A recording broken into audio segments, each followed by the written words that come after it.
We have among us a renowned career counselor, Mr. Abhishek Gupta. Global Career Counsellor is a brainchild of Mr. Abhishek Gupta, who believes that through career counseling, students can make better career choices in an ever-evolving world scenario. As a counselor, he believes that every child has the power to excel in their best fit careers, and his team can help make that dream a reality for students and parents. We request Abhishek sir to kindly speak on the topic, Imagining the World.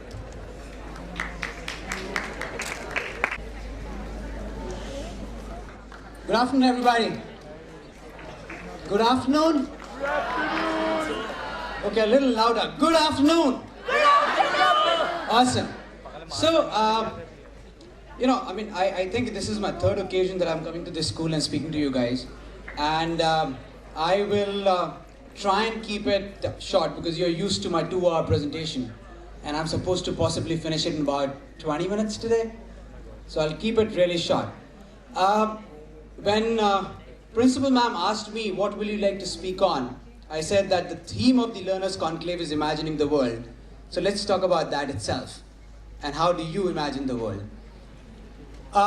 We are living through some really crazy, extraordinary times. And when I say that, what I mean is, in next 10 years, you and me will possibly part of history, and a history that will never be forgotten. We are going through that transformational time that has possibly happened only after 2 million years. So the first transformation happened when human race actually saw the explosion of the frontal cortex of our brain, and which made us learn the language, which made us start thinking, the similes, and we started talking. And after that 2 million years, it's for the first time that another transformational thing is going to happen in human civilization. So, let me just see if this works. Okay, this is not working.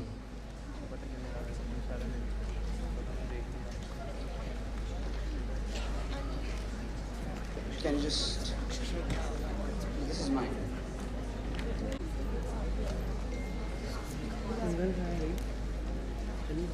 So it's working here. It is? Okay, awesome.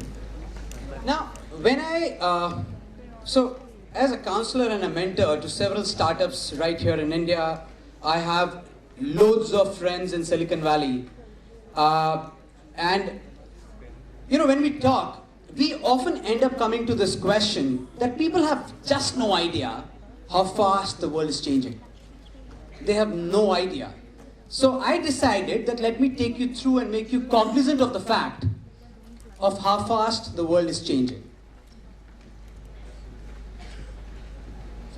Okay. So this was IBM first processor.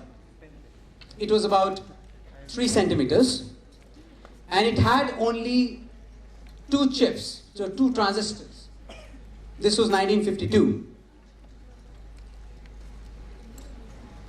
This is 1971, when there were 2,300 transistors in less than $1. This is almost today. 14.4 billion processors in a 1 centimeter by 1 centimeter chip. Do you know what that means? This means that from here to here, it's 300 billion times faster data processing. And that's what is happening today. And the worst part is that we are not realizing that day after day we are building faster computers to build faster computers, to further build faster computers, and this process is not going to end. And it's transformational. Okay, I have some technical difficulty. Yeah, awesome. So, now this is the first ever hard drive.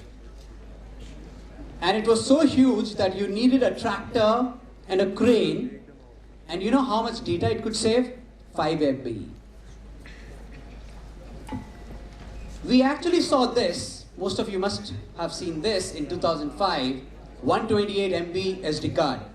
But did you realize that we are already having a 128 GB SD card available in less than $1,000?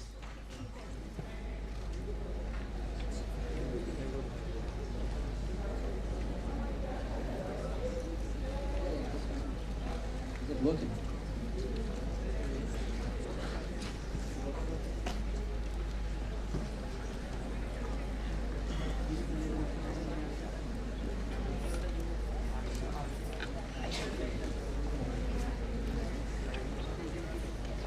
Alright, anyways, now I'll continue. Now, what I'm trying to say is that why is this era so important and what it is so relevant in this era that it will be transformation unparalleled in the history of human race. Now, you and me have often talked about, and in my last presentation also I talked about artificial intelligence. Artificial intelligence is today's reality. So how do we imagine the world? And when people talk about artificial intelligence, they fail to realize that artificial intelligence is now giving birth to something called augmented human intelligence. And I will take you through that augmented human intelligence phenomena in next few slides. What is going to happen because of this augmented human intelligence? That it's going to change the entire way we live. It's going to change how the governments govern us. It's going to change how you will teach and raise your children.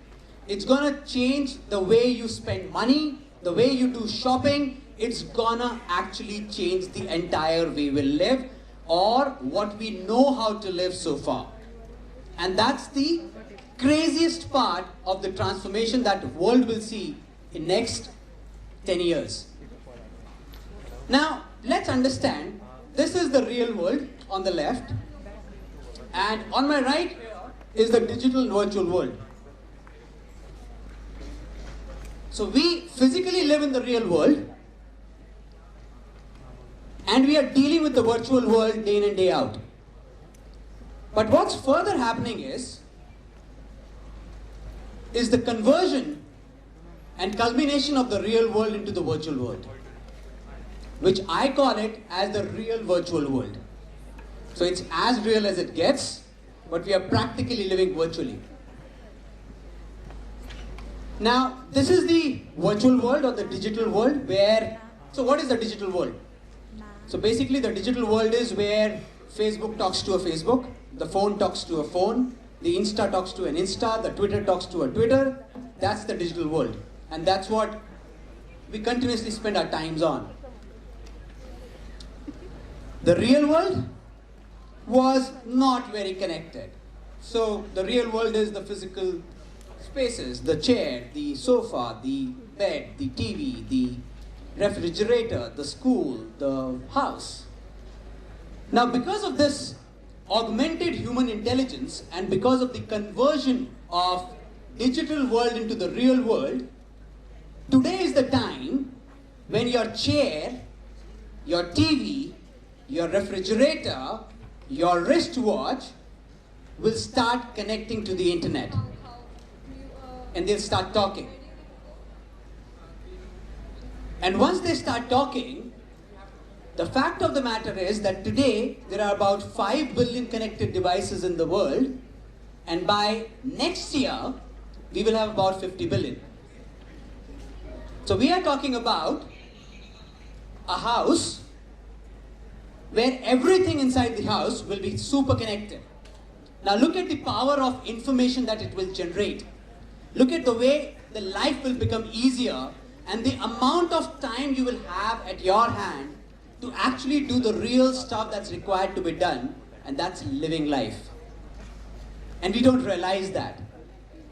We don't realize that because of this artificial intelligence and augmented human intelligence, loads of tasks will be done automatically, leaving us with ample amount of time to spend with our families, to travel the world and to explore further.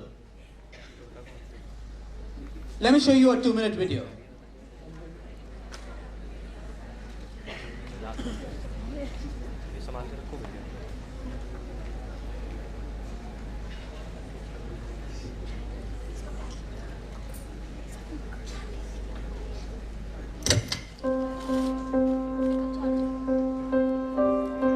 When everything becomes linked with everything else, matter becomes mind, and the possibilities become endless.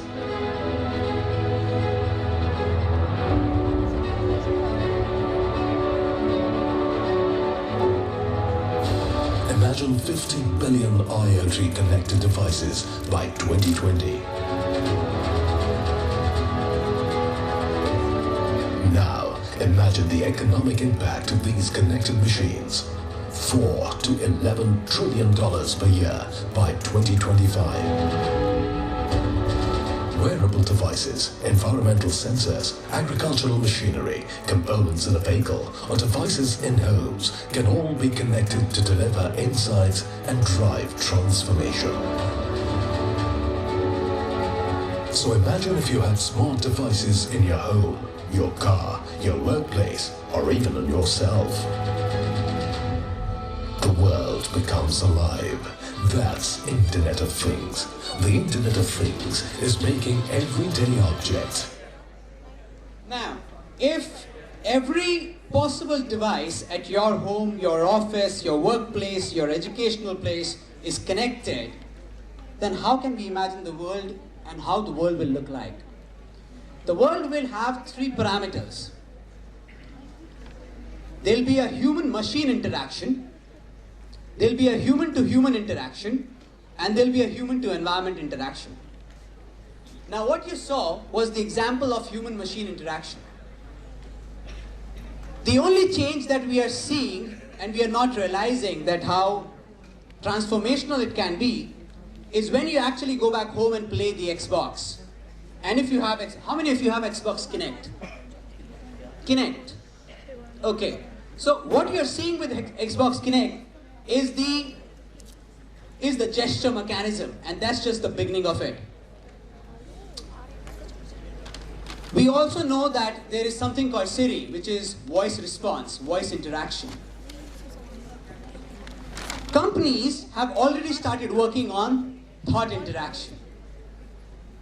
Now, I don't know, how many of you are aware about something called Neuralink? Anybody who's heard Neuralink? Alright, so Elon Musk has already developed a chip which will be embedded into a human brain, and your repetitive tasks you will be able to do just by a thought. Google has developed a lens which if you insert in your eye, it will be able to detect the glucose of your body, so your body need not be injected ever again to check for your glucose level in case if you have diabetes. So we are talking about a thorough human-to-machine interaction. We are talking about machine-to-machine interaction where possibly humans would not be required. That, some of it, is what you're already aware of. This was an article published in New York Post which said that 1,000 people in Europe went ahead and embedded a chip in their arms so that they do not have to use credit cards and cash. That's how close we are getting to technology becoming convergent with the human body. So that's the picture of Elon Musk and the chip Neuralink. Augmented reality is possibly another area that we will see in next 5 years. This would not even need a decade. Where once you go to a shopping mall, there will not be any dressing room because you won't need one. You will stand in front of a big mirror and you'll keep on flipping your clothes and you'll know how these clothes will look on you. Imagine the cost that it will save to the companies in getting the same clothes dry cleaned, ironed, and put it back on the shelf. Driverless cars, you and me were talked about last time also. But imagine the transformational impact it will have. If all the machines are driving you, there are less accidents, that we all know. But if there are less accidents, imagine what impact will happen on an insurance company. That's transformational. Start differentiating between a cook and a chef, because a cook is repetitive. So if you are going to have a McDonald's burger, it will be made by robots, because that'll be cheaper and it will be standardized. So whether you want to be a cook or a chef, that's the decision you need to take, because the impact is transformational. Now when we talk about human to human interaction, because often I go to career seminars and often I am asked that, sir, while you were talking, it all sounded like that these are typical science careers. What will happen to our liberal arts? I have taken humanities. What will happen to me? Now first, the careers that I was talking about, whether it is augmented reality, or it is artificial intelligence, or deep thinking, or robotics, or driverless mechanisms, because going forward cars will not be an automobile, it will basically be a computer which is driving you around. These are just not science careers. These are ideas. You just need to relate with it. Now, but there is another angle, which is human to human interaction. How will that change? Now by 2050, the world's population will be about 9 billion, which is about 6.9 billion roughly. And India will be at the top of the charts, surpassing China by leaps and bounds. If you want to imagine the world, imagine the kind of pressure we will be putting on resources with 9 billion population. Furthermore, imagine that almost 40% of the jobs will definitely be taken away by robots and AI. What kind of pressure will it create then? And if there is pressure, will there be enough careers which cannot be replaced by the computer or the robot or the artificial intelligence or the machine learning? You call it by deep learning, use the name you want to use, but it's right here happening and you are not realizing. And it's very important for you guys out there to realize, because our life is 3/4 over. Now if this is happening, what will happen to human interaction? Psychology, there will be concerns. I keep on telling this and we laugh it at home, because my son goes to grade 6 and he has a relationship issue. No, mind you, believe me, he has one. So he likes a girl. The problem is that my son is a bright student and that girl is equally bright, or maybe brighter. So he comes to me and says, Pa, she's my frenemy. I go, what? She's my frenemy. So it took me 5 minutes to realize what is frenemy. So it's friend and enemy. Right? Now, he is unable to figure out whether he really likes this girl or whether he hates the girl. So there is a relationship issue. At my age, when I was 12, I had only one stress in life. ये fridge की light बंद कैसे होती है यार? Times have changed and they have changed drastically. So you need to understand, with so many pressures which human race will go through, there is definite need for human to human careers. The only thing that you need to realize is What kind of careers? So you need to understand that there was a time when only a Kapoor family person could become an actor.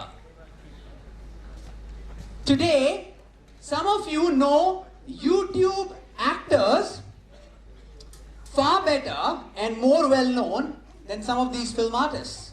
That's called democratization of art and media. Now, you say you are humanities kids, and I say that this democratization has happened because of technology. There was a time that law was supposedly for the elite. You could not afford to fight a case in the court of law. Today, democratization of law is happening. Democratization of art. You do not need to be a great artist or to go through the entire struggle, because if you have it and if you know a little nuance of social media marketing, possibly your paintings can also get sold and you can still make money. That's called human-to-human interaction changing because of technology. So if you really want to look for careers in psychology, marriage counseling, child counseling, developmental counseling, career counseling, people fail to ask me this question because they talk to me about careers and I keep on telling them that nobody ever asks me, is there a career called career counselor? And believe you me, I possibly, and cross my heart and hope to die, I'm telling you the truth, I possibly make more money than one of the finest doctors in this country. And I make it by talking. And there is nothing better than getting paid for talking. So there will be enough human-to-human careers that we need to focus on. And not everything will get replaced by technology. The third element is, and the last element that I'm going to talk about, is the human-to-nature interaction. Now you need to understand, it's not that 50 years back we were not talking about climate change. We were. The only thing was, it was not visible because technology was not there to help. Today, you click a selfie near a tree while planting a tree and it gets circulated on social media within minutes. So technology is making our voice heard. Today when we are talking about environment, it seems that you people are far more cognizant than my parents were or I was. So the gloomy days when we keep on talking that environment will suffer are actually now going to reduce because you and me have become more cognizant about taking care of our environment. And that's what we see when schools say no to plastics and my kid comes back home and says, I cannot take a plastic tiffin to school because my mom said that I'm not supposed to. So our interaction with environment will magnify for the better, not for the worse. Because we will be far more cognizant. There will be another kind of payment. And I'll take 2 minutes for you to understand this. We used to pay in gold.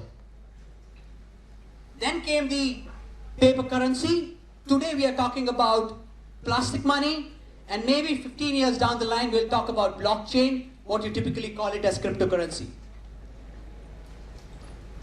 Do you know, in next few years, it's already happening in Europe, you will actually buy and sell carbon credits. So a Reliance will go to a farmer and Reliance will say that I have incurred carbon emission of, let's say, 20,000 kgs. Can I buy carbon credits from you? So farming, which is no more like, it's not really liable source of income today, you cannot rely on it, will become an actual real source of income even without farming. So person who will have land will be able to just grow trees and companies will be ready to pay him the money just for the heck of having trees. That's called buying carbon credits. It's already happening in Europe. It will very soon happen in India, maybe another couple of years, and you will see that happening where Reliance and the Tatas and the industrialists will keep on going to the farmers and they will keep on telling them that please create forests after forests, because foresting, or reforesting for that matter, will become a commercial venture. So till now we were actually cutting trees because that was commercial. Now because of this carbon credits and climate change and carbon norms, growing forests will become a corporate venture. And you know and I know it, when corporate gets money from something, things will roll. So that's how you and me will start interacting with the nature. The simple cognizance of electric cars, the simple cognizance of lithium-ion batteries, the simple cognizance of the fact that I am not supposed to do anything which is going to harm the nature will ensure that our next generation will invariably, so your kids will invariably live in a better planet. Now, when I say and when I title my presentation that this will happen, and throughout the last 15 minutes I am saying that this will happen, let me take you through a small imagination. Now imagine living in a city where you're actually living with robots. Imagine living in a city where there is water, but it is only desalinization of water. So it's actually ocean water, which is desalinized for you to consume. Imagine living in a city where Hyperloop and pods are working and you're still riding a bicycle. Imagine living in a city where robots actually outnumber humans and the only source of energy is renewable. So it's wind, solar, and that's it. Now you think that this is distant future, then you really need to Google about NEOM. It's a city where the first leg is getting completed in 2025. It's happening. So some of you who actually dream about leaving India and start going to US will possibly stop midway in Saudi Arabia, and you will say that I will live here because this is the city where 70% of the world's population, or 70% of the world's biggest and the largest cities will just be under 8 hours. So whether you come to Delhi or whether you go to Los Angeles, everything will be just 8 hours. And we're talking about NEOM. Let me take you through a small video and then I'm done.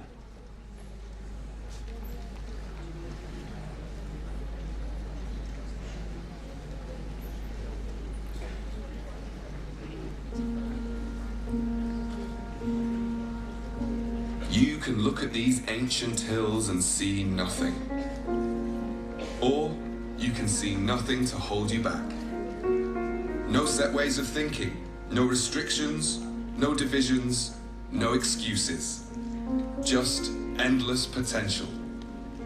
This is the blank page you need to write humanity's next chapter. NEOM. Over 25,000 square kilometers of inspiration, with room for your biggest ideas. A part of the world set aside for those who want to change the world. A land created to free people from stress. A place where pioneers and thinkers and doers can exchange ideas and get things done. A startup the size of a country that will change the way we live and work forever. Healthier, happier, with more time for the things that really matter. A truly global culture from every place and background you can imagine that can show the rest of the planet how it's done. With energy that flows from the sun and wind, neighborhoods that can feed and clean themselves, technologies that make life everything it can be. This is where we can prepare together for the next era of human progress. Some will look at these ancient hills and see nothing, but the rest of the world will know that this is where a new way of living began. Discover NEOM. Imagine that we are talking about the first ever city being built from scratch. Imagine the all power of technology getting involved in the city. Imagine the smart city concept that we're talking about. And my only request to you guys is, as the future leaders and the decision makers, stop differentiating between careers which are technology and are only science related and careers which are non-technology. Because whether you like it or not, understanding technology, even if you are in humanities, is in your interest. Because there will be only two kinds of professions, whether human to human or human to machine. There will be two kinds of professions. Either they will be creators with the help of technology, or they will be consumers with the help of technology. So even if you are, I am personally mentoring a startup. It's called Saplingo. Now it's a startup which is for the human to human interaction, because I'm a career counselor and the startup is supposed to do human to human interaction. But do you know that 45% of the work of this startup, which has been completed so far, is only because of technology and nothing but the technology. So go ahead, imagine a better future for yourself. However, the unfortunate part is, future is not too far. It's right happening around us.